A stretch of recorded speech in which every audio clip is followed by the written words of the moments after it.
राजसूय यज्ञ के समाप्त हो जाने पर कृष्ण युधिष्ठिर से आज्ञा लेकर द्वारका लौट गए। इसके कुछ समय उपरांत दुर्योधन ने अपने मामा शकुनी की सहायता से छल द्वारा जुए में पांडवों को हरा दिया और उन्हें इस शर्त पर 13 वर्ष के लिए निर्वासित कर दिया कि अंतिम वर्ष उन्हें अज्ञातवास करना पड़ेगा। पांडव द्रौपदी के साथ काम्यकवन की ओर चले गए।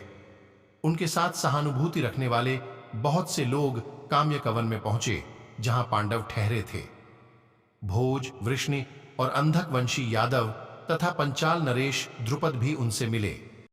कृष्ण को जब यह सब ज्ञात हुआ तो वह शीघ्र पांडवों से मिलने आए।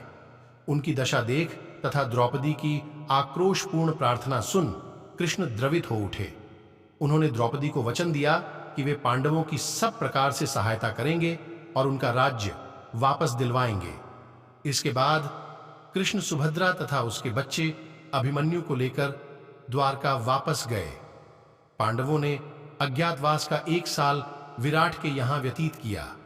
कौरवों ने विराट पर चढ़ाई कर उनके पशु छीन लिए थे, पर पांडवों की सहायता से विराट ने कौरवों पर विजय पाई और अपने पशुओं को लौटा लिया। विराट को अंत में यह झांत हुआ कि उनके यहां पांडव गुप्त रूप से अब तक निवास करते रहे थे। उन्होंने अपनी पुत्री उत्तरा का विवाह अर्जुन के पुत्र अभिमन्यु के साथ कर दिया। इस विवाह में अभिमन्यु के मामा कृष्ण बलराम भी सम्मिलित हुए। इसके उपरांत विराट नगर में सभा हुई और उसमें विचार किया गया कि कौरवों से पांडवों का समझौता किस प्रकार कराया जाए। बलराम ने कहा कि शकुनी का इस झगड़े में कोई दोष नहीं था। युधिष्ठिर उसके साथ जुआ खेलने ही क्यों गए? हां, यदि किसी प्रकार संधि हो जाए तो अच्छा है। सात्यकी और द्रुपद को बलराम की ये बातें अच्छी नहीं लगी।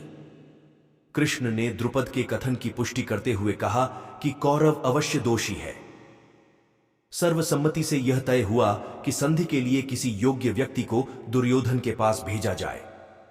द्रुपद ने अपने पुरोहित को इस काम के लिए भेजा। कृष्ण इस सभा में सम्मिलित होने के बाद द्वारका चले गए। संधि की बात तब न हो सकी। दुर्योधन पांडवों को 5 गांव तक देने को राजी न हुआ। अब युद्ध अनिवार्य जानकर दुर्योधन और अर्जुन दोनों श्री कृष्ण से सहायता प्राप्त करने के लिए द्वारका पहुंचे। नीतिज्ञ कृष्ण ने पहले दुर्योधन से पूछा कि तुम मुझे लोगे या मेरी सेना को? दुर्योधन ने तत्काल सेना मांगी। कृष्ण ने अर्जुन को वचन दिया कि वह उसके सारथी बनेंगे और स्वयं शस्त्र न ग्रहण करेंगे। कृष्ण व अर्जुन के साथ इंद्रप्रस्थ आ गए। कृष्ण के आने पर पांडवों ने फिर एक सभा की ओर निश्चय किया कि एक बार संधि का और प्रयत्न किया जाए। युधिष्ठिर ने अपना मत प्रकट करते हुए कहा, हम 5 भाइयों को अविस्थल, वृकस्थल, माकंदी, वर्णावर्त और एक कोई अन्य गांव निर्वाह मात्र के लिए चाहिए। इतने पर ही हम मान जाएंगे, अन्यथा युद्ध के लिए प्रस्तुत होना पड़ेगा। उनके इस कथन का समर्थन के लिए अन्य लोगों को प्रस्तुत होना पड़ेगा। उनके इस कथन का समर्थन अन्य लोगों ने किया भी। यह तय हुआ कि इस बार संधि का प्रस्ताव लेकर कृष्ण कौरवों के पास जाएं। कृष्ण संधि कराने को बहुत इच्छुक थे। उन्होंने दुर्योधन की सभा में जाकर उसे समझाया और कहा कि केवल 5 गांव पांडवों को देकर झगड़ा समाप्त कर दिया जाए। परंतु अभिमानी दुर्योधन ने स्पष्ट कह दिया कि बिना युद्ध के वह पांडवों को सुई की नोक के बराबर भी जमीन न देगा। इस प्रकार कृष्ण भी संधि कराने में असफल हुए। अब युद्ध अनिवार्य हो गया। दोनों पक्ष अपनी अपनी सेनाएं तैयार करने लगे। इस भयंकर युद्धाग्नि में इच्छा या अनिच्छा से आहुति देने को प्राय सारे भारत के शासक शामिल हुए। पांडवों की ओर मध्य देश, पंचाल, चेदी, कारुष, पश्चिमी मगध, काशी और कंशल के राजा हुए। सौराष्ट्र गुजरात के वृष्ण यादव भी पांडवों के पक्ष में रहे। कृष्ण, युयंधान और सात्यकी इन यादवों के प्रमुख नेता थे। बलराम यद्यपि कौरवों के पक्षपाती थे, तो भी उन्होंने कौरव पांडव युद्ध में भाग लेना उचित न समझा और वे तीर्थ पर्यटन के लिए चले गए। कौरवों की ओर शूरसेन के यादव तथा महिष्मति, अवंती, विदर्भ और निषद देश के यादव हुए। इनके अतिरिक्त पूर्व में बंगाल, आसाम, उड़ीसा तथा उत्तर पश्चिम एवं पश्चिम भारत के राजा और वत्स देश के शासक कौरवों की ओर रहे। इस प्रकार मध्य देश का अधिकांश, गुजरात और सौराष्ट्र का बड़ा भाग पांडवों की ओर था और प्राय सारा पूर्व, उत्तर पश्चिम और पश्चिमी विंध्य कौरवों की तरफ। पांडवों की कुल सेना 7 अक्षौहिणी तथा कौरवों की 11 अक्षौहिणी थी। सेनाएं युद्ध के लिए तैयार हुई। कृष्ण, धृष्टद्युम्न तथा सात्यकी ने पांडव सैन्य की व्यूह रचना की। कुरुक्षेत्र के प्रसिद्ध मैदान में दोनों सेनाएं एक दूसरे के सामने आ डटी। अर्जुन के सारथी कृष्ण थे। युद्धस्थल में अपने परिजनों आदि को देखकर अर्जुन के चित्त में विषाद उत्पन्न हुआ और उसने युद्ध करने से इनकार कर दिया।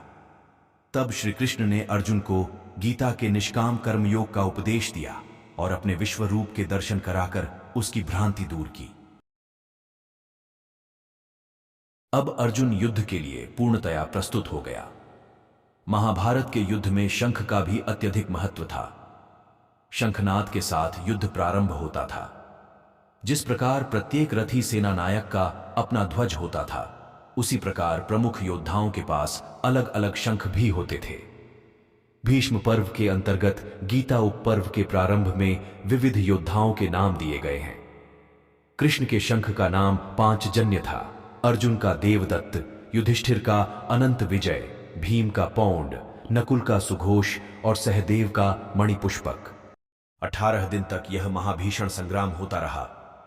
देश का अपार जनधन इसमें स्वाहा हो गया। कौरवों के शक्तिशाली सेनापति भीष्म, द्रोण, कर्ण, शल्य आदि धराशायी हो गए। 18वें दिन दुर्योधन मारा गया और महाभारत युद्ध की समाप्ति हुई।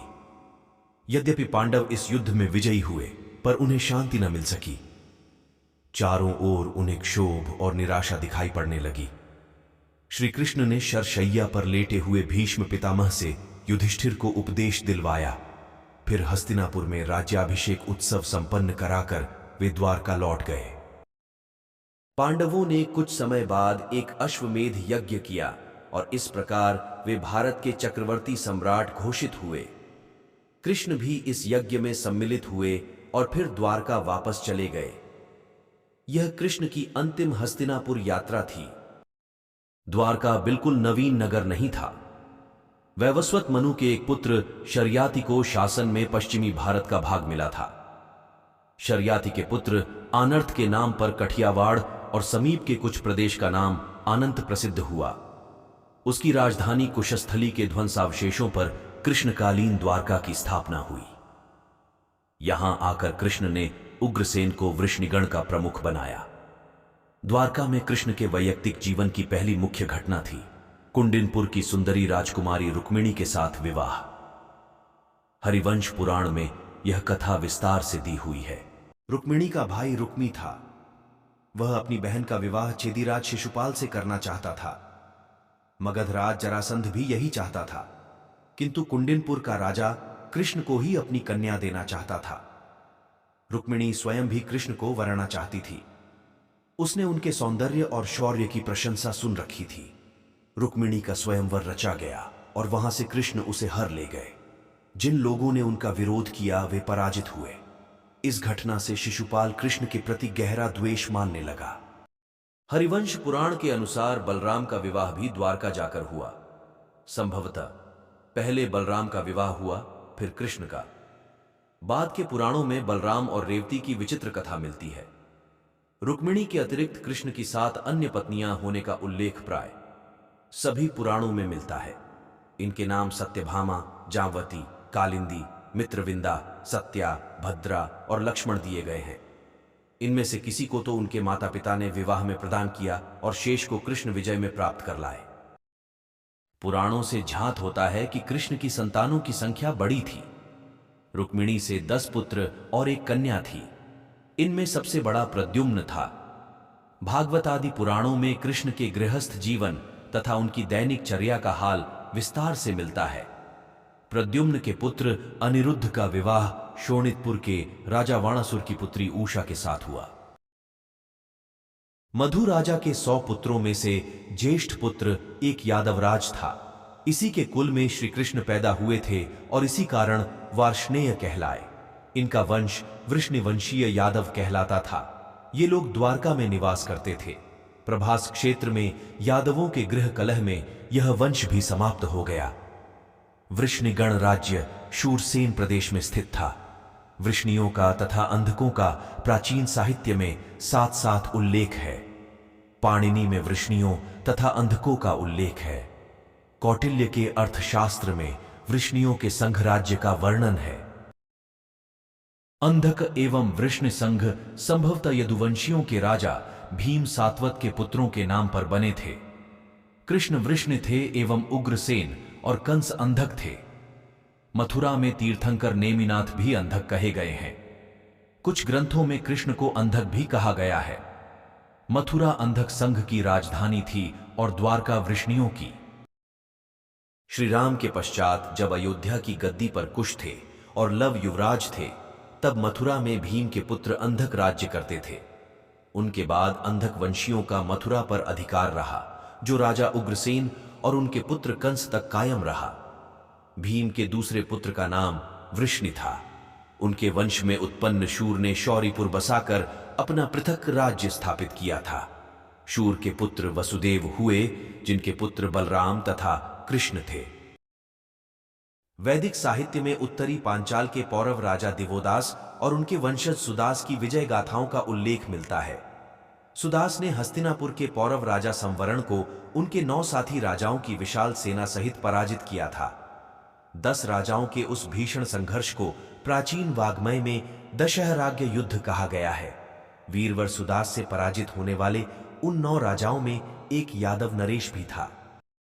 विदुर जब तीर्थ यात्रा से लौट रहे थे, तब यमुना के तट पर उनकी भेंट भगवान श्री कृष्णचंद्र के परम भक्त और सखा उद्धव जी से हुई और विदुर जी ने उनसे भगवान श्री कृष्णचंद्र का हाल पूछा।